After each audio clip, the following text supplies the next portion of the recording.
2000 ምናምን ሰውና ከ2500 በላይ ሰው ባለበት የተነገረ የሚሉት እውነት ግን አንድ ሰው የሚደግፋቸው የለም። ራሳቸውን አይደግፉም። ስለዚህ አንድ እንደ ትግል ስትራቴጂ የተያዘ ስልት አለ። ይሄ የትግል ስትራቴጂ ምንድነው? አዲስ ትርክት መፍጠር፣ የፖለቲካ አዲስ ትርክት። ይሄ አሁን ከጠቅላይ ሚኒስትሩ አጌንስት እየተደራጀው ነው የሚል ከጠቅላይ ሚኒስትሩና ከመንግስታቸው በተቃራኒ እየተደራጀው ነው የሚለው ኃይል አንድ በመካከሉ ችግር የሆነበት ነገር አለ። ለመሰባሰብ ችግር የሆነበት በኦሮሚያ ውስጥ የሚንቀሳቀሰው ራሱን የኦሮሞ ነጻነት ሰራዊት ብሎ የሚጠራው፣ በአማራ ክልል ውስጥ የሚንቀሳቀሰው ራሱን የአማራ ፋኖ ብሎ የሚጠራው፣ በትግራይ ክልል ውስጥ የሚንቀሳቀሰው ራሱን የህወሓት ታጣቂ ብሎ የሚጠራው፣ የነዚህ ሁሉ ደግሞ አሰባሳቢ የሆነ የሻዕቢያ መንግስት አንድ እንቅፋት ገጥሟቸዋል። ያ እንቅፋት እርስ በእርሳቸው እንዳይተባበሩ በተወሰነ ደረጃ መሰናክል ሆኖባቸዋል። ስለዚህ ይሄንን መሰናክል ሌላ አዲስ ትርክት በመፍጠር በዛ አዲስ ትርክት ዙሪያ ለመሰባሰብ ነው ዓላማው። ስለዚህ አቶ ታዬ ያደረጉት ሬንት ዲስትሪቢዩሽን ወይም ደግሞ ኪራይ ማከፋፈል ነው። በቃ የማከፋፈል ስራ ነው አቶ ታዬ የሰሩት።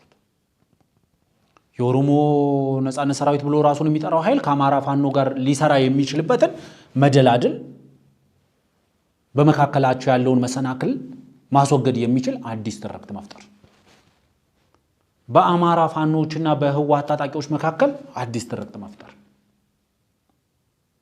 በህወሓት ሰዎችና በኤርትራ ሰዎች መካከል አዲስ ትርክት መፍጠር። ያ አዲስ ትርክት በውሸት የተሸፈነ ውሸትን በማዋጣት የተፈጠረ አዲስ ትርክት ማለት። አንድ አቶ ታዬ የሚሉት አንድ ተረት ነበረ ካልተሳሳትኩ፣ መኒ ጎጋ ሀሬቲን ይጃረሜ ጋፈ ወራቤ ሲዩሱ ጅጋ የሚባል አባባል አለ በኦሮምኛ። አቶ ታዬ በተደጋጋሚ ጊዜ ሲጠቀሙት ሰምቻለሁ። በአህያ ቆዳ የተሰራ ቤት ጅብ ሲጮህ ይፈርሳል ማለት ነው። አሁን የነዚህ ሰዎች አሰባሳቢ የሆነ ቤት ለመስራት የሚያደርጉት ጥረት በአህያ ቆዳ ነው እየሰሩት ያሉት። በአህያ ቆዳ ቤት ለመስራት ነው እየሞከሩ ያሉት። እውነት የጮች ቀን የሚፈርስ ምክንያቱም ብዙ አቶ ታዬ ያነሷቸው በዚህ ቃለ መጠይቅ ውስጥ ያነሷቸው ነገሮች የአቶ ታዬን የሞራል ዝቅጠት ነው የሚያሳዩት ለኔ። ምክንያቱም ቀኑን እሳቸው ይሄ ንግግር ተነገረ በሚሉበት ሰዓት ላይ ሄደን ከዛ በኋላ አቶ ታዬ ያራመዱትን አቋም ነው ቼክ ያደረግነው።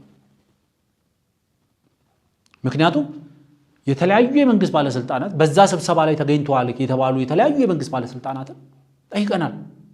የመንግስት የሥራ ኃላፊዎችን ጠይቀናል። ይሄ ነገር አልተባለም ሲሉን ኦኬ አልተባለም ብለን መተንም ተናግረናል። እንደዛም ብለን ደግሞ ቁጭ አላልንም። እንደው በተለያየ የፖለቲካ ፍላጎት ወይ ደግሞ ከኛ ስንፍና ብዙ ዲቴል ውስጥ ገብተን ዲግ ባለማድረጋችን ወይ ደግሞ ሰዎች በፍራቻ ምክንያት ሳይነግሩን ቀርተው ብለን ኦኬ በቃ እስቲ የሌሎቹን ምክንያት ሌሎቹን እንደማሳመኛ አድርገን ከምናቀርብ እስቲ አቶ ታዬን ራሱ ቼክ እናርጋቸው።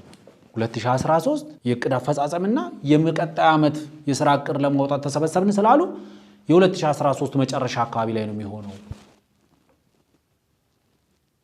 ስለዚህ 2013 መጨረሻ ላይ አቶ ታዬ ሲያራምዱት የነበረው አቋም ከጠቅላይ ሚኒስትሩ መንግስት እስከ ተለዩበት ጊዜ ድረስ የነበረው አቋማቸው ምን ይመስላል የሚለውን በዩቲዩብ ላይ በፌስቡካቸው ላይ በተለያየ ገጾቻቸው ማህበራዊ ገጾቻቸው ላይ ሄደን ነው የፈለግነው። ምክንያቱም አንድ ሰው የማያምንበት ነገር ሲነገረው አንድ ሰው እኛንን ወረራ ይፈጸምነው እንጂ ወረራ አልተፈጸመብንም ተብያለሁ ያለ ሰው እኛ ፈቅደን ወደ አማራ ክልል አስገብተናል እንጂ እነሱ አሸንፈውን አልገቡም ብሎ የሚናገር ሰው እንደዚህ የሚል እውነት ተነግሮኛል ብሎ የሚል ሰው ልጆቻችሁን ዘርፋችሁና ሰርቃችሁ አሳድጉ ተብለናል የሚል ሰው ያኔ ይሄን እውነት ተነገረኝ ባለበት ሰዓትና ከዛ በኋላ ምን አይነት አቋም ነው ያራመደው? ይሄንን ዛሬ ተነገረኝ የሚለንን ነገር ሰፖርት የሚያደርግ እንደው መለሳለስ እንኳን አሳይቷል ብለን ስናይ አንድም መለሳለስ አላገኘንም።